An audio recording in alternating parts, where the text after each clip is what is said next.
اعوذ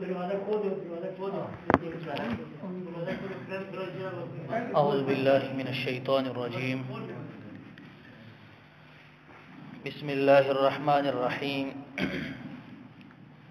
واضرب لهم مثل الرجلین، اور اے پیغمبر آپ بیان کر دیں ان لوگوں کے سامنے مثال دو آدمیوں کی، جعلنا لأحدہما جنتین، ہم نے بنائے ان میں سے ایک کے لیے دو باغ، من اعناب انگوروں کے، وحففناہما بنخل، اور گھیر لیا ہم نے ان دونوں کو کھجوروں کے درختوں کے ساتھ، وجعلنا بینہما زرعا، اور بنائی ہم نے ان کے درمیان کھیتی، کلتا الجنتین، دونوں باغ، آتت اکلہا، دیتے تھے اپنا پھل، ولم تظلم منہ شیئا، اور نہیں کمی کرتے تھے اس میں سے کسی چیز کی، وفجرنا خلالہما نہرا، اور ہم نے چلائی ان دونوں باغوں کے درمیان نہر۔ سورۃ الکہف کے درس چل رہے ہیں۔ گزشتہ درس میں اہل جنت کا تذکرہ تھا کہ بے شک وہ لوگ جو ایمان لائے اور انہوں نے نیک عمل کیے، انا لا نضیع اجر من احسن عملا، ہم ان کے اعمال کو ضائع نہیں کریں گے۔ اللہ رب العزت بڑے قدردان ہیں۔ انسان چھوٹا سا عمل کرتا ہے، اللہ رب العزت اس کا بہت بڑا بدلہ عطا فرماتے ہیں۔ اور پھر فرمایا کہ یہی وہ لوگ ہیں کہ جنت کے اندر انہیں زیورات پہنائے جائیں گے، سونے اور چاندی کے کنگن پہنائے جائیں گے۔ دنیا کے اندر سونا مرد کے لیے حرام ہے، چاندی کی ایک مقدار ہے، اس سے زیادہ انگوٹھی نہیں پہن سکتا، لیکن جنت کے اندر کنگن پہنائے جائیں گے۔ حدیث شریف میں آتا ہے کہ رسول اللہ صلی اللہ علیہ وسلم نے فرمایا کہ جنت کا اگر ادنا سا زیور، ادنا سا کنگن دنیا میں آ جائے تو دنیا کے اعلیٰ سے اعلیٰ زیور بھی اس کا مقابلہ نہیں کر سکتے۔ دنیا کے سب سے اعلیٰ اور عمدہ زیور بھی اس کا مقابلہ نہیں کر سکتے۔ اور ایک روایت میں آتا ہے کہ اگر جنت کا ایک کنگن اتنا نفیس ہوگا کہ اگر ایک کنگن دنیا میں آ جائے تو سورج کی روشنی بھی ماند پڑ جائے، اس کے مقابلے میں سورج کی روشنی بھی ماند پڑ جائے۔ اور جنتی عورت کا جو ایک دوپٹہ ہے، حدیث شریف میں آتا ہے رسول اللہ صلی اللہ علیہ وسلم نے فرمایا کہ جنتی عورت کا ایک دوپٹہ خیر من الدنیا وما فیہا، دنیا اور جو کچھ دنیا کے اندر ہے اس سب سے زیادہ بہتر ہے۔ اب اندازہ لگائیں، پوری دنیا اور جو کچھ دنیا کے اندر ہے وہ ایک دوپٹے کا بھی مقابلہ نہیں کر سکتا۔ اللہ رب العزت نے ایمان والوں کے لیے کتنی بڑی نعمتیں رکھی ہوئی ہیں، کتنی بڑی نعمتیں اللہ تعالیٰ نے ایمان کے لیے۔ اسی لیے تو کہا جاتا ہے کہ جنت کے اندر ایسی نعمتیں ہیں جو کسی آنکھ نے دیکھی نہیں، کسی کان نے سنی نہیں، اور کسی دل کے اندر ان کا وہم و گمان بھی پیدا نہیں ہوا۔ اتنی بڑی نعمتیں اللہ رب العزت نے اہل جنت کے اندر رکھی ہیں۔ تو آج کے درس کے اندر اللہ رب العزت نے دو آدمیوں کا ایک واقعہ بیان کیا ہے۔ یہ دو آدمی کون تھے؟ بعض مفسرین فرماتے ہیں کہ یہ مکہ کے رہنے والے تھے، بعض نے تو لکھا ہے کہ ایک ابو سلمہ تھے جو مسلمان تھے، جن کا نکاح ام سلمہ رضی اللہ عنہا سے ہوا۔ جب ابو سلمہ کی وفات ہوئی تو ام سلمہ رضی اللہ عنہا ام المومنین بن گئی۔ اور دوسرا اسود نامی آدمی تھا۔ اور بعض مفسرین فرماتے ہیں کہ یہ واقعہ بنی اسرائیل کے دو آدمیوں کا ہے۔ بہرحال قرآن مجید نے یہ تعیین نہیں کی کہ یہ کن کا واقعہ ہے، مکے کے دو آدمیوں کا ہو یا بنی اسرائیل کا واقعہ ہو۔ بعض مفسرین نے لکھا ہے کہ ایک مالدار آدمی فوت ہو گیا، اس کے دو بیٹے تھے، ان دونوں بیٹوں کو میراث کے اندر 4,000 دینار ملے۔ دینار سونے کا ہوتا ہے، 4,000 دینار ملے۔ ان میں سے ایک جو تھا اس نے وہ دینار اللہ کے راستے میں خرچ کر دیا،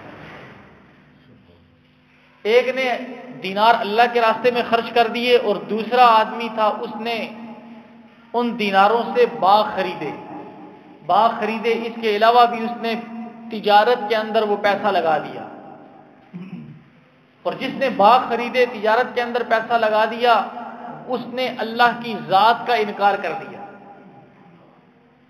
اللہ کی ذات کا ہی اس نے انکار کر دیا۔ تو دوسرے بھائی نے اس کو سمجھایا، تو یہ دونوں بھائی ہوں یا دونوں دوست ہوں، ان کا واقعہ قرآن مجید کے اندر ذکر ہے کہ دوسرے نے اس کو سمجھایا کہ ایسے نہ کر۔ تو اللہ رب العزت فرماتے ہیں وَاضْرِبْ لَهُم مَثَلَ الرَّجُلَيْنِ، ان کے سامنے دو آدمیوں کی مثال بیان کیجیے۔ جعلنا لأحدہما جنتین، ان میں سے ایک کے لیے ہم نے دو باغ بنائے تھے۔ جعلنا لأحدہما جنتین من اعناب، وہ دونوں باغ انگوروں کے تھے۔ وحففناہما بنخل، اللہ فرماتے ہیں کہ ان باغوں کو ہم نے گھیرا ہوا تھا کھجور کے درختوں کے ساتھ۔ کوئی بھی باغ آدمی لگاتا ہے تو اس کے لیے باڑ لگاتا ہے، باڑ لگاتا ہے کہ کوئی جانور یا کوئی انسان اس میں داخل ہو کر باغ کو خراب نہ کرے، باڑ کی ضرورت ہوتی ہے۔ اللہ فرماتے ہیں کہ دو انگوروں کے باغ تھے اور ان میں جو باڑ تھی وہ کھجوروں کے درخت کی باڑ لگی ہوئی تھی۔ کھجور کے درخت اونچے ہوتے ہیں، زمین پر جو سایہ پڑتا ہے یا دھوپ پڑتی ہے اس کو روکتے نہیں ہیں، سورج کی جو دھوپ پڑتی ہے یہ اس کو روکتے نہیں ہیں۔ وَحَفَفْنَاهُمَا بِنَخْلٍ وَجَعَلْنَا بَيْنَهُمَا زَرْعًا، اور ان کے درمیان جو جگہ بچتی تھی اللہ فرماتے ہیں اس میں ہم نے اس کے لیے کھیتی بنائی تھی۔ یعنی ایک باغ سے تین طرح کے فائدے مل رہے تھے، انگور کا پھل بھی حاصل ہوتا تھا، بہت زیادہ کھجوریں بھی تھیں اور کھیتی بھی وہاں سے حاصل ہو رہی تھی، اور ان دونوں باغوں کے درمیان اللہ فرماتے ہیں وَجَعَلْنَا بَيْنَهُمَا خِلَالَهُمَا نَهَرًا، ان دونوں کے درمیان ایک نہر جاری تھی، جو پانی کی ضرورت ہوتی وہ بھی کمی کو پورا کر دیتی تھی۔ تو فرمایا کِلْتَا الْجَنَّتَيْنِ آتَتْ أُكُلَهَا، اللہ فرماتے ہیں کہ یہ دونوں باغ اپنا پھل بہت زیادہ لاتے تھے۔ وَلَمْ تَظْلِمْ مِنْهُ شَيْئًا، ذرا بھی کمی نہیں کرتے تھے، بہت زیادہ پھل دیتے تھے، کمی نہیں کرتے تھے۔ فجرنا خلالہما نہرا، اور ان کے درمیان ہم نے نہر جاری کی تھی۔ دوستو توجہ کرنا، یہ قرآن مجید ہے، اللہ رب العزت سمجھاتے ہیں، بہت بڑی مثال ہے ہم لوگوں کے لیے اس کے اندر۔ جن لوگوں کو اللہ نے مال دیا ہے، اولاد دی ہے، اتنی بڑی نعمتیں دی ہیں، وہ ان نعمتوں کا شکر ادا کریں۔ اگر وہ ان نعمتوں کا شکر ادا نہیں کریں گے، دنیا میں بھی ان کے لیے ذلت ہے اور آخرت کے اندر بھی ان کے لیے ذلت ہے۔ تو یہ اللہ تعالیٰ نے جو نعمتیں دی ہیں، ان نعمتوں کی قدر کرنی چاہیے، شکر ادا کرنا چاہیے، ان نعمتوں کا حق ادا کرنا چاہیے۔ تو فرمایا وَكَانَ لَهُ ثَمَرٌ، اس کے لیے اور بھی بہت سارے پھل تھے۔ فَقَالَ لِصَاحِبِهِ، اس نے اپنے دوست کو کہا، ساتھی کو کہا، وَهُوَ يُحَاوِرُهُ، وہ آپس میں دونوں گفتگو کر رہے تھے، کہنے لگا انا اکثر منک مالا واعز نفرا، میں مال کے اعتبار سے بھی تجھ سے زیادہ ہوں، عزت کے اعتبار سے بھی، اور میری اولاد بھی زیادہ ہے، میرا مال بھی تجھ سے زیادہ ہے، اولاد بھی زیادہ ہے، میری عزت بھی تجھ سے زیادہ ہے۔ مکے کے اندر ایک ولید بن مغیرہ تھا، اللہ نے اس کو 10 بیٹے دیے تھے، یہ خالد بن ولید کے والد ہیں۔ وہ بڑا فخر کرتا تھا اپنی اولاد پر، 10 کے 10 نوجوان بڑے خوبصورت، ان میں سے 3 مسلمان ہوئے۔ تو مکے کے لوگ بھی اولاد پر فخر کرتے تھے، تو یہ بھی اپنی اولاد پر اور مال پر فخر کرتا تھا۔ اور وَدَخَلَ جَنَّتَهُ، ایک دن وہ اپنے باغ کے اندر داخل ہوا، اللہ فرماتے ہیں وَهُوَ ظَالِمٌ لِنَفْسِهِ، وہ اپنی جان پر ظلم کرنے والا تھا، اپنی جان پر ظلم کرنے والا تھا۔ سب سے بڑا ظلم تو شرک ہے، کائنات میں شرک سے بڑا ظلم کوئی نہیں ہے، یہ میں نہیں کہہ رہا، اللہ کا قرآن کہتا ہے ان الشرک لظلم عظیم، شرک بہت بڑا ظلم ہے، شرک بہت بڑا ظلم ہے۔ کیوں ظلم ہے؟ اس لیے کہ پوری کائنات کو بنانے والی ذات اللہ کی ذات ہے، پوری کائنات کو بنانے والی ذات ایک اللہ کی ذات ہے، زمین ایک اللہ نے بنائی، آسمان ایک اللہ نے بنایا، سورج چاند ستارے مخلوقات ساری کی ساری ایک اللہ نے بنائی، جب بنانے والا رب ایک ہے تو پھر لوگ عبادت کسی اور کی کریں تو اس سے بڑا ظلم کیا ہوگا؟ کتنے آسان انداز میں اللہ رب العزت نے اس بات کو سمجھایا ہے۔ یا ایھا الناس، اے لوگو، یا ایھا الناس، اے لوگو، اعبدوا ربکم، ایک رب کی عبادت کرو۔ کیوں؟ اس لیے کہ الذی خلقکم، اس نے تمہیں پیدا کیا ہے۔ دوستو توجہ کرو، اللہ رب العزت نے عقلی دلائل دیے ہیں، ایسے دلائل جن کا کوئی کافر بھی انکار نہیں کر سکتا۔ اعبدوا ربکم، ایک رب کی عبادت کرو۔ کیوں ایک رب کی عبادت کرے؟ الذی خلقکم، اس لیے عبادت کرو کہ اس نے تمہیں پیدا کیا ہے۔ والذین من قبلکم، تم سے پہلے جتنے لوگ گزرے ہیں ان کو اسی نے پیدا کیا ہے۔ لعلکم تتقون، تاکہ تم متقی بن جاؤ۔ الذی جعل لکم الارض فراشا، وہ جس نے تمہارے لیے زمین فرش بنائی ہے، زمین کو فرش اسی نے بنایا ہے۔ والسماء بناء، آسمان کو اس نے چھت بنایا ہے۔ وانزل من السماء ماء، آسمانوں سے اس نے پانی اتارا ہے، آسمانوں سے پانی اتارا ہے اور پانی کے ذریعے سارے کے سارے غلے نکالے ہیں۔ وانزل من السماء ماء فاخرج به من الثمرات، پھر اس کے ذریعے پھل نکالے، رزقا لکم، رزق تمہارے لیے۔ فلا تجعلوا للہ اندادا، اللہ کے ساتھ کسی کو شریک نہ ٹھہراؤ۔ یہ ساری باتیں بیان کرنے کے بعد کہ زمین اس نے بنائی، آسمان اس نے بنایا، تمہیں اس نے پیدا کیا، تمہارے ماں باپ کو اس نے پیدا کیا، آسمانوں سے بارش وہ برساتے۔ انا صببنا الماء صبا، اللہ فرماتے ہیں ہم آسمانوں سے پانی برساتے۔ انا صببنا الماء صبا، ہم آسمانوں سے پانی برساتے۔ ثم شققنا الارض شقا، پھر اس کے ذریعے ہم زمین کو پھاڑتے ہیں۔ ثم شققنا الارض شقا فانبتنا فيها حبا، ہم دانے کو اگاتے۔ وعنبا وقضبا، انگور اور ترکاریاں۔ وحدائق غلبا، گھنے باغات۔ متاعا لکم، تمہارے نفع کے لیے۔ ولانعامکم، تمہارے جانوروں کے نفع کے لیے۔ تو اللہ فرماتے ہیں یہ سارے کام جب میں کر رہا ہوں تو فلا تجعلوا للہ اندادا، میرے ساتھ کسی کو شریک نہ ٹھہراؤ۔ دوستو شرک اس لیے ظلم عظیم ہے، اس لیے ظلم عظیم ہے، کائنات کو بنانے والا رب ایک ہے، عبادت کسی اور کی۔ ایک بزرگ نے سمجھانے کے لیے بہت اچھی مثال دی۔ انہوں نے کہا کہ ہمارے گھر میں ہماری بیٹی، ہماری بہو کسی ہمسائے کے پاس، کسی غیر مرد کے پاس جا کر کہے کہ مجھے کپڑوں کی ضرورت ہے، مجھے کپڑے لا دے، تو کیا بھائی اور باپ کو اس بات پر غصہ نہیں آئے گا؟ کیا اس کو غیرت نہیں آئے گی کہ میری بیٹی ہے، میری بہو، میری بیوی کسی غیر کے پاس جا کر کہتی ہے کہ مجھے کپڑوں کی ضرورت ہے، کپڑے لے دو؟ اللہ رب العزت کی ذات تو اس سے بھی زیادہ غیرت والی ہے، اللہ کی ذات اس سے بھی زیادہ غیرت والی ہے۔ اللہ فرماتے ہیں من لم یسأل یغضب علیہ، جو اللہ سے نہیں مانگتا اللہ اس سے غصہ ہوتے، ناراض ہو جاتے ہیں۔ من لم یسأل یغضب علیہ، جو اللہ سے نہیں مانگتا اللہ سے ناراض ہو جاتے ہیں۔ اللہ تو ہر ایک کو عطا کرنے والے ہیں۔ تو کتنی مثالوں کے ذریعے اللہ نے قرآن مجید کے اندر سمجھایا ہے کہ اے لوگو شرک معاف نہیں ہے، باقی سارے گناہ معاف کر دوں گا۔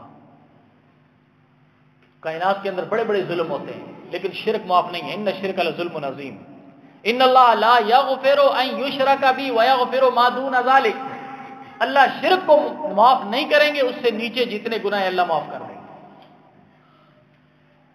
اور پھر کتنی مثالوں کے ذریعے سمجھایا، یا ایھا الناس، اے لوگو، ضرب مثل، ایک مثال بیان کی جاتی ہے، فاستمعوا لہ، غور سے سنو۔ ان الذین تدعون من دون اللہ، جن کو تم اللہ کے علاوہ پکارتے ہو، لن یخلقوا ذبابا، وہ ایک مکھی پیدا نہیں کر سکتے۔ وہ اللہ نے جو زمین بنائی ہے، آسمان بنائی ہے، جتنی مخلوقات ہے اللہ نے پیدا کی ہے، لیکن جن کو تم پکار رہے ہو، جن کی تم عبادت کر رہے ہو، لن یخلقوا ذبابا، وہ ایک مکھی بھی پیدا نہیں کر سکتے۔ اللہ خالق ہے، باقی مخلوق ہے، ساری کی ساری مخلوق اکٹھی ہو جائے، مکھی تو کیا، مکھی کا پر بھی نہیں بنا سکتے۔ ساری مخلوق اکٹھی ہو جائے مکھی نہیں بنا سکتے، مکھی بنا لیں گے تو اس میں جان نہیں ڈال سکتے۔ لن یخلقوا ذبابا، اللہ فرماتے ہیں کہ جن کو تم عبادت، جن کی تم پکار کرتے ہو، لن یخلقوا ذبابا، وہ ایک مکھی پیدا نہیں کر سکتے۔ مکھی پیدا کرنا تو دور کی بات ہے، وَإِن يَسْلُبْهُمُ الذُّبَابُ شَيْئًا لَا يَسْتَنقِذُوهُ مِنْهُ، مکھی ان سے کوئی چیز چھین کر لے جائے تو اسے واپس بھی نہیں لے سکتے۔ آپ سنتے رہتے ہیں مکھی کیا لے کر جاتی ہے؟ انسان کھانا کھاتا ہے، دودھ پی رہا ہے، مکھی آ کر بیٹھی ہے تو ایک ذرہ لے کر جائے گی، تو کیا ہم اس ذرے کو مکھی سے واپس لے سکتے ہیں؟ اللہ فرماتے ہیں مکھی پیدا کرنا دور کی بات ہے، مکھی اگر ان سے کوئی چیز چھین کر لے جائے تو یہ اتنے کمزور ہیں کہ مکھی سے بھی وہ چیز اپنی واپس نہیں لے سکتے۔ وَإِن يَسْلُبْهُمُ الذُّبَابُ شَيْئًا لَا يَسْتَنقِذُوهُ مِنْهُ، پھر آگے اللہ فرماتے ہیں ضَعُفَ الطَّالِبُ وَالْمَطْلُوبُ، مانگنے والا بھی کمزور اور جس سے مانگا جا رہا ہے وہ بھی کمزور، مانگنے والا بھی کمزور، جس سے مانگا جا رہا ہے وہ بھی کمزور۔ اتنی مثالیں ہیں قرآن مجید کے اندر کہ آپ حیران ہو جائیں۔ مثل الذین اتخذوا من دون اللہ، مثال ان لوگوں کی جنہوں نے اللہ کے علاوہ کسی اور کو ایک خدا بنا لیا ہے، کمثل العنکبوت، ان کی مثال مکڑی کے جالے کی طرح ہے۔ اتخذت بیتا، وہ اپنا گھر بناتی ہے، وَإِنَّ أَوْهَنَ الْبُيُوتِ لَبَيْتُ الْعَنْكَبُوتِ، گھروں میں سے سب سے کمزور گھر مکڑی کا ہوتا ہے، نہ اس کو گرمی سے بچا سکتا ہے، نہ سردی سے، ہوا کا ایک جھونکا آئے تو ختم۔ اللہ فرماتے ہیں کہ اللہ کے علاوہ جن کی یہ عبادت کر رہے ہیں ان کی مثال مکڑی کے جالے کی طرح ہے۔ بزرگوں نے سمجھانے کے لیے کہا ہے کہ اتنے مضبوط لینڈر کے نیچے وہ اپنا کمزور سا گھر بناتی ہے۔ اس سے کوئی پوچھے اتنے مضبوط لینڈر کے ہوتے ہوئے تجھے چھوٹا سا جالا بنانے کی کیا ضرورت ہے؟ تو یہی حال مشرک کا ہے، اتنا بڑا رب ہوتے ہوئے بھی وہ بتوں کے سامنے سجدے کر رہا ہے، اتنا کریم رب ہوتے ہوئے بھی وہ اللہ کو چھوڑ کر غیر اللہ کے سامنے جھک رہا ہے۔ تو یہ سب سے بڑا ظلم جو ہے شرک ہے۔ تو اس آدمی نے، اللہ فرماتے ہیں وَهُوَ ظَالِمٌ لِنَفْسِهِ، وہ اپنی جان پر ظلم کرنے والا تھا۔ اپنی جان پر اس نے کیا ظلم کیا؟ شرک کرنے والا تھا، اللہ کی ذات کو نہیں ماننے والا تھا، آخرت کے عقیدے کو ماننے والا نہیں تھا کہ مرنے کے بعد بھی دوبارہ اٹھنا ہے۔ اگر انسان غور کرے نا، ایک اپنے جسم کے اندر غور کرے، اپنی آنکھ کے اندر غور کرے کہ اللہ نے کیا کیا کچھ اس کے اندر رکھا ہے، تو انسان تو قیامت کا انکار کر ہی نہیں سکتا۔ لوگ کہتے ہیں کہ عجیب واقعات، انسان کی خلقت کو دیکھو، اس سے عجیب کیا چیز ہو سکتی ہے؟ انسان کا ایک ایک جوڑ پر غور کرو، اس سے عجیب کیا چیز ہو سکتی ہے؟ اللہ رب العزت نے کس طرح انسان کو پیدا کیا؟ آگے ذکر آ رہا ہے، اللہ رب العزت فرماتے ہیں کہ ہم نے تمہیں گندے پانی کے قطرے سے پیدا کیا ہے، پھر جسم کے ہر حصے میں کیسے رگیں جا رہی ہیں، دماغ سے لے کر پاؤں تک رگیں۔ تو ایک تو یہ ظلم کرنے والا تھا کہ اللہ کی ذات کو ماننے والا نہیں تھا، دوسرا تکبر کر رہا تھا، اللہ نے مجھے مال دیا ہے، اللہ نے مجھے اولاد دی ہے، میرے پاس پیسہ ہے، تیرے پاس کچھ نہیں ہے، تو کچھ نہیں ہے، میں سب کچھ ہوں۔ یہ تکبر جو ہے انسان کو گہرائیوں تک گرا دیتا ہے۔ شیطان تکبر کی وجہ سے کہاں پہنچ گیا تھا، ورنہ شیطان نے جتنی عبادت کی ہے، گزشتہ درس میں نے بتایا تھا، یحییٰ منیری رحمۃ اللہ علیہ فرماتے ہیں 7 لاکھ سال شیطان نے عبادت کی ہے، آسمان کا کوئی حصہ ایسا نہیں ہے جہاں شیطان نے سجدہ نہ کیا ہو۔ آسمان کے اندر اس کا نام عابدین میں سے تھا، بہت زیادہ عبادت کرنے والا شمار کیا جاتا تھا۔ اتنی عبادت لیکن تکبر کی وجہ سے کہاں پہنچ گیا؟ تو یہ بھی آدمی اپنے مال کی وجہ سے تکبر کر رہا تھا۔ تو میرے دوستو، جس کو اللہ نے مال دیا ہے، اولاد دی ہے، وہ اللہ کا شکر ادا کرے، تکبر نہ کرے۔ قارون کو اللہ نے مال دیا تھا، کتنا مال دیا تھا؟ قارون کہتا تھا یہ میں نے اپنے ہاتھ سے کمایا ہے، میں نے اپنے ذہن سے کمایا ہے۔ موسیٰ علیہ السلام نے کہا زکوٰۃ دو، کہنے لگا یہ زکوٰۃ کیوں میں دوں، میں نے تو اپنی محنت سے کمایا ہے، میں نے اپنے ذہن سے کمایا ہے۔ میرے عزیز دوستو، ہمارے پاس جو مال ہے وہ اللہ کی دین ہے، اللہ کی دین ہے، ورنہ بہت سارے ذہین لوگ ہوتے ہیں وہ غربت کی زندگی گزار رہے ہوتے ہیں، بہت سارے کن ذہن ہوتے ہیں جن کا ذہن ہی نہیں ہوتا، وہ بڑے امیر ہوتے ہیں۔ اگر مال محنت اور مشقت کی وجہ سے مال ملنا ہوتا تو سارا مال مزدوروں کو ملتا، اگر محنت اور مشقت کی وجہ سے مال ملنا ہوتا تو مزدوروں کو ملتا، مزدوروں جتنی محنت اور مشقت کوئی بھی نہیں کرتا۔ اگر ذہانت کی وجہ سے مال ملنا ہوتا تو یہ پڑھے لکھے ذہین لوگ مال لے لیتے، مزدوروں کو کچھ نہ ملتا۔ یہ اللہ رب العزت نے سارا اپنے ہاتھ میں رکھا ہے۔ اللہ بہتر جانتے ہیں کس کو کتنا دینا ہے. اللہ فرماتے ہیں وَلَوْ بَسَطَ اللَّهُ الرِّزْقَ لِعِبَادِهِ لَبَغَوْا فِي الْأَرْضِ، اگر ہم رزق کو پھیلا دیں تو یہ لوگ بغاوت کرنا شروع کر دیں.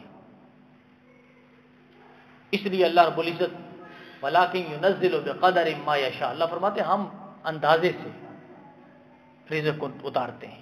ہر آدمی کے لیے ایک اندازہ ہم نے مقرر کیا ہو.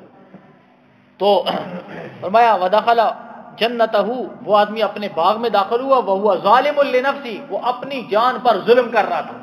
ظلم کیا کر رہا تھا؟ قال، اس نے کہا ما اظن ان تبید هذه ابدا، میں نہیں گمان کرتا کہ یہ باغ کبھی ہلاک ہوگا، میں نہیں گمان کرتا یہ باغ ہلاک ہوگا. اس لیے کہ جتنا بھی پانی کا نظام وہاں موجود ہے، ہر قسم کی سہولت وہاں موجود ہے، خادم کام کرنے والے ہیں. وہ کہنے لگا میں نہیں گمان کرتا کہ یہ باغ میرا ہلاک ہو جائے گا، ختم ہو جائے گا. وما اظن الساعة قائمة، کہنے لگا میرا یہ بھی گمان نہیں ہے، میں نہیں سمجھتا کہ قیامت آئے گی. قیامت کا بھی اس نے انکار کر دیا، کہنے لگا قیامت نہیں آئے گی. وَلَئِن رُدِدتُّ إِلَىٰ رَبِّي، توجہ کرنا، دوسرے ساتھی کو کہہ رہا ہے وَلَئِن رُدِدتُّ إِلَىٰ رَبِّي، اگر میں اپنے رب کی طرف لوٹا دیا گیا، لَأَجِدَنَّ خَيْرًا مِّنْهَا مُنْقَلَبًا، تو اس سے بہتر مجھے وہاں بھی ملے گے. یہاں اکثر لوگ اس دور کے اندر بھی دھوکہ کھا جاتے ہیں، کہتے ہیں اللہ رب العزت نے ہمیں اس دنیا کے اندر اتنا مال دیا ہوا ہے تو اللہ ہم سے خوش ہے تو اس لیے مال دیا ہے نا. اللہ ہم سے خوش ہے تو اللہ نے ہمیں مال دیا ہے، تو قیامت والے دن بھی اللہ ہمیں مال دے گا. مال کا ہونا اللہ کی رضا کی علامت نہیں، دین کا ہونا اللہ کی رضا کی علامت ہے. مال کا ہونا اللہ کی رضا کی علامت ہوتا تو قارون سے اللہ راضی ہوتے نا. مال تو قارون کے پاس تھا، مال تو فرعون کے پاس تھا. مال کا ہونا اگر اللہ کی رضا ہوتا تو رسول اللہ صلی اللہ علیہ وسلم کے گھر میں 2 مہینے تک چولہا نہیں جلتا تھا. حضرت عائشہ رضی اللہ عنہا سے پوچھا کسی نے کہ رسول اللہ صلی اللہ علیہ وسلم کے گھر کا حال تو بتائیں. حضرت عائشہ فرمانے لگی 2 مہینے تک گھر کا چولہا نہیں جلتا تھا. کسی نے پوچھا کہ پھر گزارا کیسے ہوتا تھا؟ کہنے لگی کہ ایک ردی قسم کی کھجور جو عام طور پر کوئی آدمی کھانا پسند نہیں کرتا، وہ کھا کر گزارا کر لیا کرتے. واقعات آپ سنتے رہتے ہیں. غزوہ احد کے اندر، غزوہ خندق کے اندر رسول اللہ صلی اللہ علیہ وسلم کے پاس ایک صحابی آئے، کپڑا اٹھایا، یا رسول اللہ بھوک کی وجہ سے پیٹ پر پتھر باندھا ہوا ہے. آقا دو جہاں، سرکار دو جہاں صلی اللہ علیہ وسلم نے اپنا جب کپڑا اٹھایا تو پیٹ پر 2 پتھر باندھے ہوئے تھے. پیٹ پر 2 پتھر باندھے ہوئے تھے. اسی لیے تو حضرت جابر رضی اللہ عنہ آئے، گھر میں دوڑتے ہوئے آئے، اپنی بیوی سے کہنے لگے خدا کی قسم رسول اللہ صلی اللہ علیہ وسلم کو بھوک لگی ہوئی ہے اور آپ کی بھوک کو دیکھ کر میں برداشت نہیں کر سکا، گھر میں کوئی چیز ہے تو اس کو تیار کرو. بیوی کہنے لگی ایک چھوٹا سا بکری کا بچہ ہے اور تو کچھ نہیں. کہنے لگے مجھے رسول اللہ صلی اللہ علیہ وسلم کی بھوک برداشت نہیں ہوئی. اگر مال اس چیز کی علامت ہوتا، آپ صلی اللہ علیہ وسلم آرام فرما رہے ہیں، جب اٹھے تو چٹائی کے نشانات بدن پر تھے. صحابی پاس رونے لگے، یا رسول اللہ آپ 2 جہاں کے سردار ہیں، آپ کے لیے اللہ نے پوری کائنات کو بنایا ہے، آپ وجہ کائنات ہیں، اور آپ کی یہ حالت، آپ اللہ سے دعا کریں کہ اللہ آپ کو مال دے. آپ صلی اللہ علیہ وسلم نے فرمایا تو میں بڑا عقل مند سمجھتا تھا. تو مال کا ہونا اگر اللہ کی رضا کی علامت نہیں ہے. آپ صلی اللہ علیہ وسلم کو ایک دفعہ بھوک لگی، سخت بھوک نے ستایا. حضرت فاطمہ کے گھر کے کہنے لگے فاطمہ بیٹی کھانے کے لیے کچھ ہے؟ پہلے ساری ازواج مطہرات کے گھر آئی، حضرت عائشہ کے گھر، حضرت حفصہ کے گھر، سب کے گھر میں گئے، کھانے کے لیے کچھ ہے؟ کچھ نہیں ہے. ایک گھر، دوسرے گھر، تیسرے گھر، سارے گھروں کا چکر لگایا، کھانے کے لیے کچھ ہے؟ کچھ نہیں ہے. بیٹی کے گھر چلے گئے، بیٹی کھانے کے لیے کچھ ہے؟ بیٹی کہنے لگی ابا جان گھر میں کچھ نہیں ہے، حسن و حسین کو بھی بھوک لگی تھی، میں نے ان کو بہلانے کے لیے باہر بھیج دیا، حضرت علی ان کو لے کر باہر گئے ہوئے ہیں، گھر میں کھانے کے لیے کچھ نہیں ہے. وہ بھی رو رہے تھے، وہ بھی رو رہے تھے. یہ حضرت فاطمہ جو نبی صلی اللہ علیہ وسلم کے جگر کا ٹکڑا ہے، جگر کا ٹکڑا ہے. آپ صلی اللہ علیہ وسلم واپس آ جاتے ہیں، اتنے میں کوئی آدمی ایک روٹی، اس پر گوشت کے ٹکڑے دے کر جاتا ہے. حضرت فاطمہ رضی اللہ عنہ نے اس کو رکھا، اوپر چادر دی, آپ صلی اللہ علیہ وسلم کے پاس گئیں, جا کر بلا کر لایا. آپ نے کہا فاطمہ ابھی تو کچھ نہیں تھا, کہاں سے آیا؟ حضرت فاطمہ کہنے لگی ہوا من عند اللہ, ابا جان یہ اللہ کی طرف سے آیا ہے. آپ صلی اللہ علیہ وسلم نے فرمایا کہ تیری مثال تو حضرت مریم جیسی ہے. حضرت مریم کے پاس جب بے موسم پھل آئے تھے تو حضرت زکریا نے پوچھا تھا انا لکی ھذا, کہاں سے لائی ہو؟ ہوا من عند اللہ. مریم نے کہا یہ اللہ کی طرف سے آئی. حضرت زکریا حیران ہو گئے کہ ان کو بلاخانے میں بٹھا کر گیا ہوں, دروازے بند ہیں, دروازے کو تالا لگا ہوا ہے, آنے جانے کا راستہ نہیں ہے, پھل بے موسم, ان کا موسم بھی نہیں ہے. آج کل تو بے موسم پھل مل جاتے ہیں, اس دور کے اندر تو نہیں ملتے تھے. آج کل تو سائنس نے ترقی کر لی ہے نا. بے موسم پھل ہوا من عند اللہ, یہ اللہ کی طرف سے. سینکڑوں واقعات ہیں, ایک واقعہ نہیں. ایک دفعہ رسول اللہ صلی اللہ علیہ وسلم کو بھوک لگی, اتنی بھوک لگی کہ رسول اللہ صلی اللہ علیہ وسلم مسجد میں تشریف لائے. تھوڑی دیر بعد ابو بکر صدیق تشریف لائے. آپ نے پوچھا ابو بکر کیسے آئے؟ یا رسول اللہ بھوک نے ستایا ہے. بیٹھ گئے. تھوڑی دیر بعد حضرت عمر تشریف لائے. عمر کیسے آئے؟ یا رسول اللہ بھوک نے بڑا ستایا ہے. آپ نے کہا بیٹھ جاؤ. اتنے میں آپ لے کر ایک صحابی کے گھر چلے گئے. صحابی کے باغ میں گئے. وہ صحابی دروازہ کھٹکھٹایا, ان کی بیوی سے پوچھا. انہوں نے کہا یا رسول اللہ پانی بھرنے کے لیے جگہ ہوئے ہیں, ابھی آتے ہیں. بیوی اتنی خوش ہوئی کہ آج اللہ رب العزت نے اتنا اعلیٰ مہمان ہمارے گھر میں بھیج دیا ہے کہ کائنات میں اس جیسی کوئی ہستی نہیں ہے. بادل بزرگ خدا تو یہ قصہ مختصر. اللہ کے بعد سب سے اونچا مقام جس ہستی کا ہے, وہ ہستی چل کر ہمارے دروازے پر آ گئی ہے. اس سے بڑی ہمارے لیے خوش نصیبی کیا ہے؟ یا رسول اللہ آپ باغ میں تشریف رکھے, ابھی آتے ہیں. ابو الحسن رضی اللہ عنہ ابھی تشریف لاتے ہیں. وہ تشریف لائے, اتنا خوش ہوئے, فوراً کچی اور پکی جس طرح کی کھجوریں تھی مکس لا کر پیش کر دی. یا رسول اللہ یہ کھجوریں آپ نوش فرمائیں. بیوی کو کہا جلدی سے بکری ذبح کرو. کھانا تیار کیا. کھانا جب لایا گیا تو رسول اللہ صلی اللہ علیہ وسلم نے گوشت کا ایک ٹکڑا رکھ کر کہا کہ یہ فاطمہ کو دیاؤ, کتنے دنوں سے اس نے بھی کچھ نہیں کھایا, یہ فاطمہ کو دیاؤ. تو میں بات یہ کر رہا تھا کہ لوگ سمجھتے ہیں کہ فلاں آدمی کے پاس پیسہ ہے, اللہ اس سے راضی ہے. اور یاد رکھنا کہ بعض لوگ, ایک بزرگ کہا کرتے تھے, لوگ حرام کی کمائی کما کرنا اوپر لکھتے ہیں ھذا من فضل ربی, یہ میرے رب کا فضل ہے. یہ کفریہ کلمہ ہے. کمائی حرام کی اور آدمی کہے کہ اللہ کا فضل ہے, حرام کی کمائی پر اللہ کا فضل کیسا ہو سکتا ہے؟ وہ گھر بنا کر اوپر لکھ دیں کہ ھذا من غضب ربی, یہ میرے رب کا غضب ہے مجھ پر. ان اللہ یعطی دنیا من یحب و من لا یحب, اللہ دنیا ہر اس آدمی کو دیتے ہیں جس سے محبت کرتے ہیں اسے بھی دنیا دیتے ہیں, اور جس سے محبت نہیں کرتے اسے بھی دنیا دیتے ہیں. ولکن یعطی الدین الا من یحب, دین صرف اللہ اسی کو دیتے ہیں جو اللہ کا محبوب ہوتا ہے.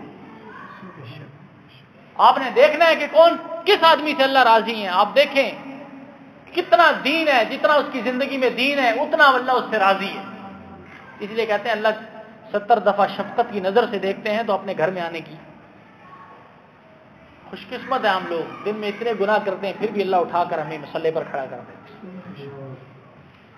دن میں صبح سے لے کر شام تک کتنے گناہ کرتے ہیں پھر بھی اللہ اٹھا کر مصلے پر کھڑا کر دیتے ہیں. اس میں ہمارا کوئی کمال نہیں. تو وہ فرمایا وما اظن الساعۃ قائمۃ, کہنے لگا میں نہیں گمان کرتا قیامت کا, میں اگر ہو بھی گئی تو مجھے اس سے بھی اچھا وہاں بھی ملے گا.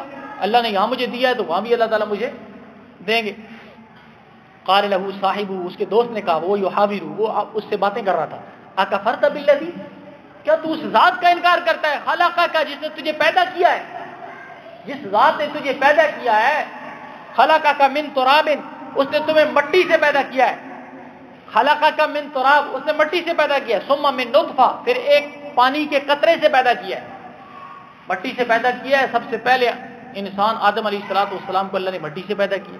اس کے بعد جو اللہ تعالیٰ نے ترتیب بنائی انسانوں کی وہ ایک نطفے سے, پانی کے قطرے سے. اور بعض مفسرین نے لکھا ہے کہ انسان جو غذا کھاتا ہے وہ مٹی سے, اسی غذا سے پھر وہ پانی کا قطرہ بنتا ہے جس قطرے سے انسان کی پیدائش ہوتی ہے. وہ ذات جس نے ایک قطرے پر تیری اتنی خوبصورت شکل بنائی, اس پانی کے چھوٹے سے قطرے پر تیرا دماغ بھی بنایا, تیری آنکھیں بھی بنائی, تیرے کان بھی بنائے, تیرا ناک بنایا, زبان بنائی, زبان پر ذائقے رکھے, کون رکھ سکتا ہے؟ اللہ فرماتے ہیں اندھیروں کے اندر یہ سارے کام ہم نے کیے.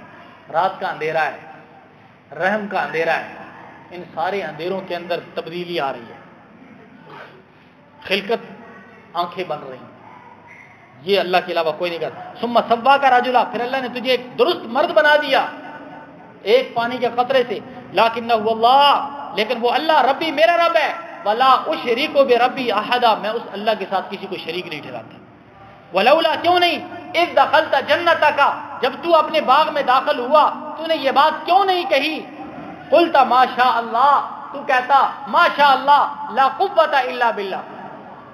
اس دوسرے دوست نے کہا کہ تجھے تو یہ کہنا چاہیے تھا باغ میں داخل ہو کر ما شاء اللہ لا قوت الا باللہ، یہ تو نے کیوں نہیں کہا؟ ما شاء اللہ لا قوت الا باللہ، لا حول ولا قوت سے ملتا جلتا جملہ ہے۔ اور ایک حدیث میں آتا ہے رسول اللہ صلی اللہ علیہ وسلم نے فرمایا کہ میں تمہیں عرش اور جنت کا خزانہ نہ بتاؤں، میں تمہیں عرش اور جنت کا خزانہ نہ بتاؤں؟ صحابہ نے کہا یا رسول اللہ بتائیے، آپ نے فرمایا کہ وہ لا حول ولا قوت الا باللہ ہے۔ لا حول ولا قوت الا باللہ کا مطلب کیا ہے کہ نیکی کرنے کی طاقت بھی اللہ دیتے ہیں، گناہوں سے بچنے کی طاقت بھی اللہ دیتے ہیں۔ ایک صحابی آپ صلی اللہ علیہ وسلم کے پاس آئے، یا رسول اللہ بڑی پریشانیاں ہیں، ہر وقت پریشان رہتا ہوں، مالی پریشانیاں ہیں، بہت پریشانیاں ہیں۔ آپ صلی اللہ علیہ وسلم فرمایا لا حول ولا قوت الا باللہ پڑھا کرو۔ آج ہم وظیفہ لینے کے لیے کبھی کسی کے پاس جاتے ہیں، کبھی کسی، یہ وہ وظیفہ ہے جو رسول اللہ صلی اللہ علیہ وسلم نے صحابی کو دیا ہے، کثرت کے ساتھ لا حول ولا قوت الا باللہ۔ اور مفسرین نے لکھا ہے کثرت سے مراد یہ ہے کہ 500 دفعہ، کسی آدمی کو کوئی بھی پریشانی ہے، بڑا مجرب عمل ہے، لا حول ولا قوت الا باللہ 500 دفعہ روزانہ پڑھا کریں، انشاءاللہ جتنے یقین کے ساتھ پڑھے گا بہت جلد اس کی پریشانی ختم ہو جائے گی۔ ماشاء اللہ لا قوت الا باللہ۔ مفسرین نے لکھا ہے، مفتی شفیع صاحب رحمۃ اللہ علیہ نے 2 روایتیں ذکر کی ہیں، حدیث کے حوالے سے لکھا ہے، وہ فرماتے ہیں کہ کوئی بھی آدمی، کوئی بھی چیز اچھی لگے، کوئی بھی چیز خوبصورت لگے تو آدمی ماشاء اللہ لا قوت الا باللہ پڑھ لے تو اسے کائنات کی کوئی چیز نقصان نہیں پہنچا سکتی، اسے کائنات کی کوئی چیز نقصان نہیں پہنچا سکتی۔ اور اسی طرح یہ بھی آتا ہے کہ کوئی چیز خوبصورت نظر آئے، بھلی لگے، خوبصورت لگے، ماشاءاللہ لا قوت الا باللہ پڑھ لو، اس کو نظر نہیں لگے گی، اسے نظر نہیں لگے گی۔ نظر کیا ہے؟ العین حق، نظر برحق ہے، حدیث کے اندر آتا ہے، آپ نے فرمایا نظر برحق ہے۔ نظر کیا ہے؟ کسی چیز کو، کوئی چیز بہت خوبصورت ہے، جب ہم اس کو تعجب سے دیکھتے ہیں، دیکھو کتنی خوبصورت ہے، اللہ فوراً اس میں عیب پیدا کر دیتے ہیں، یہ خوبصورت نہیں ہے، اس کو بنانے والا خوبصورت ہے۔ جب آدمی تعجب کے ساتھ کسی چیز کو دیکھتا ہے کہ بڑی خوبصورت ہے، اچانک جب نظر پڑتی ہے کتنی خوبصورت ہے، اللہ فوراً اس میں عیب ڈال دیتے ہیں کہ یہ خوبصورت نہیں، اس کو بنانے والا خوبصورت ہے۔ اس لیے کہتے ہیں کہ وہ حدیث کے اندر بھی غالباً آتا ہے کہ نظر اونٹ کو ہانڈی تک پہنچا دیتی ہے، نظر اونٹ کو ہانڈی تک پہنچا دیتی ہے۔ نظر سے خوبصورت پتھر بھی بعض دفعہ نظر سے وہ پھٹ جاتا ہے۔ العین حق، حدیث کے اندر آتا ہے نظر بر حق ہے، وَلَهَا رُقْيَةٌ، اس کے لیے دم ہے، تو نظر بر حق ہے۔ تو اس لیے حدیث کے اندر آتا ہے جب بھی کوئی چیز دیکھو، خوبصورت چیز دیکھو، ماشاءاللہ لا قوت الا باللہ پڑھو، انشاءاللہ اسے نظر نہیں لگے۔ یہ زبان کا وظیفہ بنا لو، کوئی بھی اچھی چیز دیکھو ماشاءاللہ لا قوت الا باللہ۔ امام مالک رحمہ اللہ بہت بڑے امام گزرے، توجہ کرنا، میں بات کو ختم کر رہا ہوں، ٹائم کافی ہو گیا ہے۔ امام مالک رحمہ اللہ جنہیں امام مدینہ کہتے تھے، علم کا پہاڑ، ادب، اتنا ادب اللہ نے ان کو عطا کیا تھا کہ شاید ہی کسی کو اتنا ادب ہو، رسول اللہ صلی اللہ علیہ وسلم کی ذات کا ادب، حدیث کا ادب، اور مدینہ کے اندر رہتے تھے، امام مدینہ ان کو کہتے تھے، کہتے ہیں قضاء حاجت کے لیے باہر جاتے تھے پھر مدینہ میں آ جاتے تھے، قضاء حاجت مدینہ میں نہیں کرتے تھے، اتنا ادب کرتے تھے، اور مدینہ سے باہر نہیں جاتے تھے کہ کہیں میری موت باہر آ گئی تو مجھے باہر دفن کر دیں گے لوگ، اور یہ دعا کیا کرتے تھے اللہ مدینہ کی موت عطا فرما۔ مدینہ کے اس وقت کے سب سے بڑے عالم تھے، حدیث کا اتنا ادب حدیث کا، ایک دفعہ حدیث کا سبق پڑھا رہے ہیں، شاگردوں نے دیکھا کہ امام مالک رحمہ اللہ کا رنگ تبدیل ہو رہا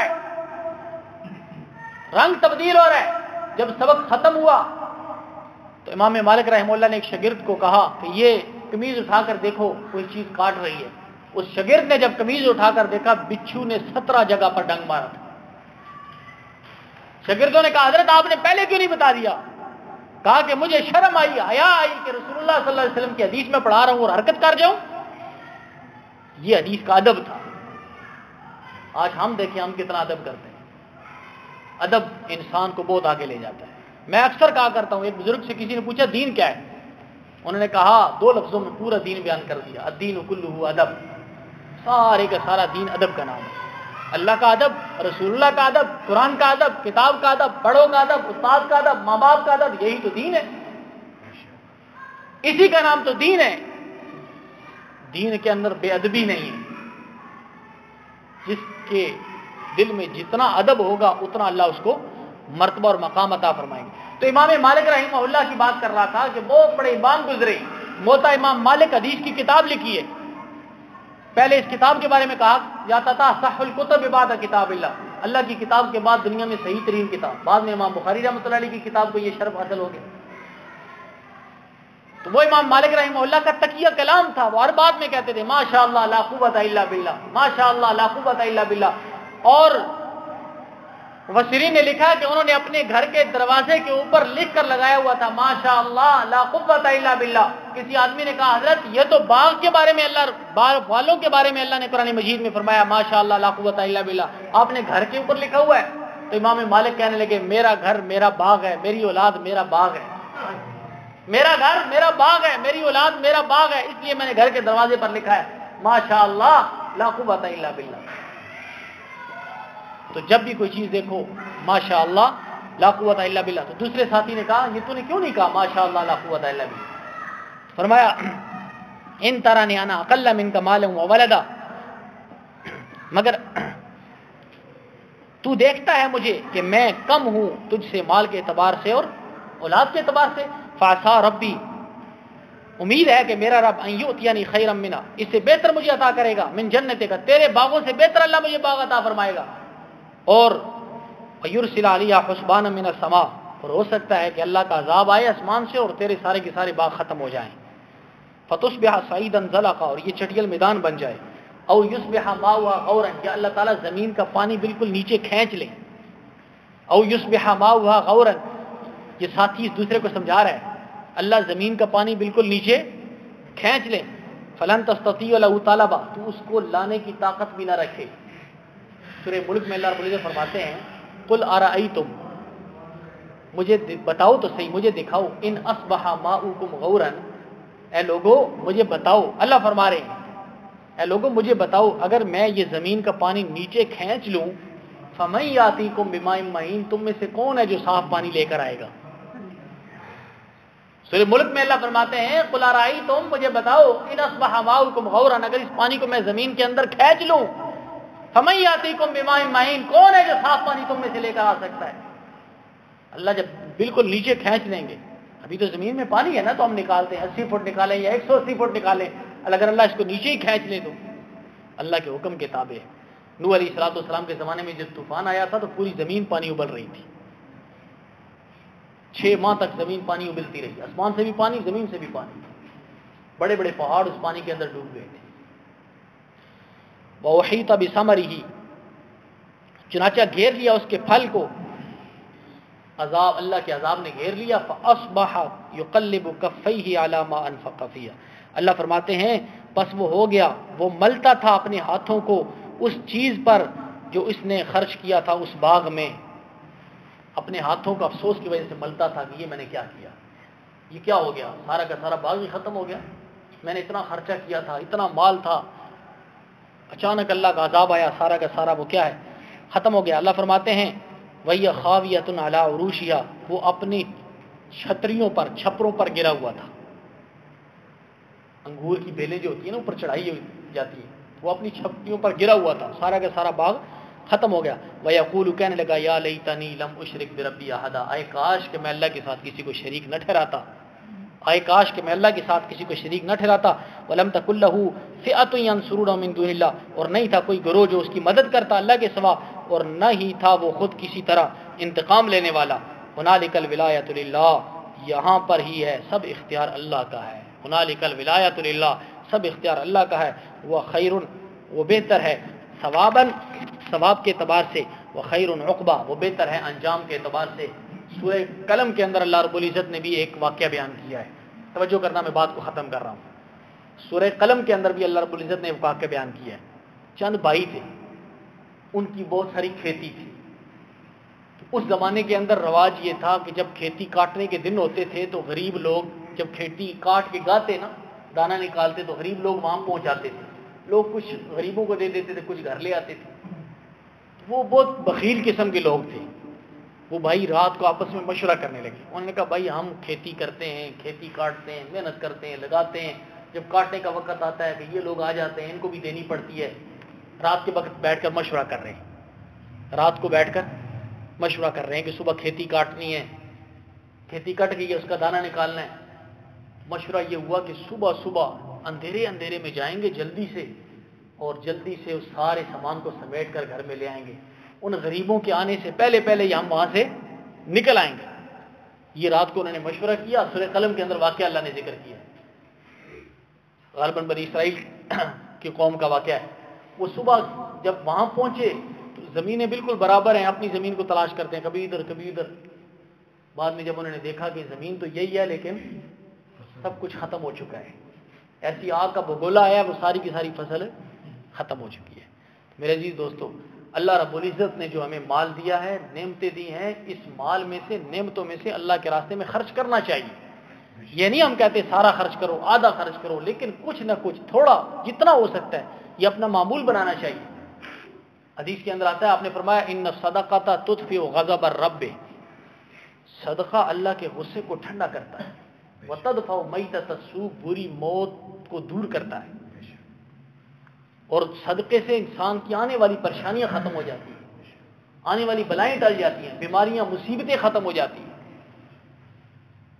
اور صدقہ کیا ہے؟ کوئی مشکل کام نہیں ہے. مثال کے طور پر ایک آدمی کو تنخواہ ملتی ہے 20,000 روپے، وہ معمول بنا لے کہ میں 20,000 میں سے 100 یا 200 اللہ کے راستے میں خرچ کروں، مسجد کے لیے خرچ کرے یا کسی غریب کو دے، جہاں بھی خرچ کرے، لیکن اپنا معمول بنا لے. 20,000 میں سے 200 کر لے، 300 کر لے. ورنہ صحابہ، ان کی تو شان ہی کیا ہے. صحابہ کی شان کیا ہے. حضرت عمر رضی اللہ عنہ نے ایک صحابی کو، غلام کو 4,000 دینار دے کر کہا کہ عبیدہ بن جراح رضی اللہ عنہ کے پاس دو، ان کو جا کر یہ مال دے دینا اور چھپ کر دیکھنا کرتے کیا ہے. جب انہوں نے وہ مال دیا، انہوں نے کہا کہ حضرت عمر کا شکریہ ادا کرنا. انہیں دعائیں دی. دعائیں دینے کے بعد غلام کو بلایا، کہا کہ یہ سارے غریبوں میں تقسیم کر دو. حضرت عمر نے اس لیے بھیجا تھا کہ کافی دن سے ان کے گھر میں فاقہ تھا، کھانے کے لیے کچھ نہیں تھا. حضرت عمر کو پتہ چلا کہ ان کے گھر میں فاقہ ہے، تو وہ دینار کافی سارے دے کر بھیجے، انہوں نے تقسیم کر دی. پھر جب وہ واپس آیا تو حضرت عمر نے ایک اور تھیلی دیناروں کی دی، کہا جاؤ معاذ بن جبل کے گھر دے کے آؤ اور چھپ کر دیکھنا کرتے کیا ہے. وہ تھیلی لے کر گیا، خادم معاذ بن جبل رضی اللہ عنہ کو دیا. انہوں نے بھی حضرت عمر کا شکریہ ادا کیا. ایک غلام کو بلایا، کہا کہ یہ جتنے بھی مستحق ہیں ان کو جا کر تقسیم کر کے آئے. وہ چھپ کر دیکھ رہا تھا.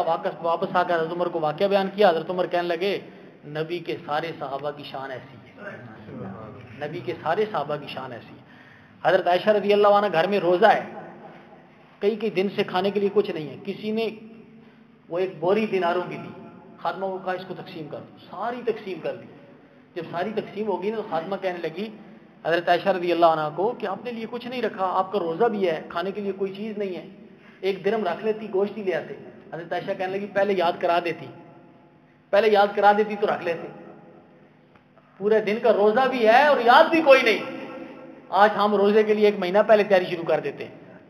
ابھی روزے آئے نہیں ہوتے 1 مہینہ پہلے.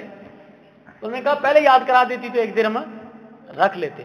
تو اس لیے بات کرنے کا مقصد یہ ہے، اللہ کے ایسے نیک بندے بھی ہیں جن کے اپنے گھر کچے ہیں اور انہوں نے مسجدیں بنا دی ہیں. ایسے لوگ بھی اس دنیا میں، اپنے گھر ان کے کچے ہیں، مسجدیں انہوں نے بنا دی. لیکن ایسے بھی ہیں اپنے بہت سارے گھر ہیں لیکن مسجد میں. تو اس لیے کچھ نہ کچھ اپنا معمول بنائیں، تھوڑا صحیح لیکن پکا معمول کے ساتھ کہ میں نے اپنی کمائی کا اتنا حصہ اللہ کے راستے میں دینا ہے. یہ تو مشرکین مکہ بھی اس طرح کرتے تھے کہ جب کمائی آتی تھی اس کا اللہ کا حصہ علیحدہ نکالتے تھے. بتوں کا بھی نکالتے تھے لیکن اللہ کا نکالتے تھے. آج ہم اپنی کمائی کے اندر مشرکین مکہ تو نکالتے تھے، ہم نہیں نکالتے. تو اس لیے یہ معمول بنائیں، تھوڑا صحیح لیکن اپنا معمول ہو. انشاءاللہ آپ دیکھیں گے اس صدقے کی برکت سے آپ دیکھیں گے کہ آپ کی پریشانیاں، آپ کے قرضے سارے کے سارے ختم ہو جائیں گے، آپ اپنی زندگی کے اندر خوشحالی دیکھیں گے۔ یہ تجربہ کر کے دیکھ لیں اپنی زندگی کے اندر۔ میں نہیں کہتا، رسول اللہ صلی اللہ علیہ وسلم نے 3 چیزوں کے بارے میں قسم کھا کے فرمایا کہ میں محمد قسم اٹھا کر کہتا ہوں۔ ایک آپ نے فرمایا کہ میں قسم اٹھا کر کہتا ہوں جو آدمی صدقہ دیتا ہے اس کا مال کم نہیں ہوتا۔ جب رسول اللہ صلی اللہ علیہ وسلم قسم اٹھا کر کہہ رہے ہیں صدقہ دینے والے کا مال کم نہیں ہوتا، صدقہ دے گا تو مال بڑھے گا۔ اللہ رب العزت ہمیں عمل کرنے کی توفیق عطا فرمائے۔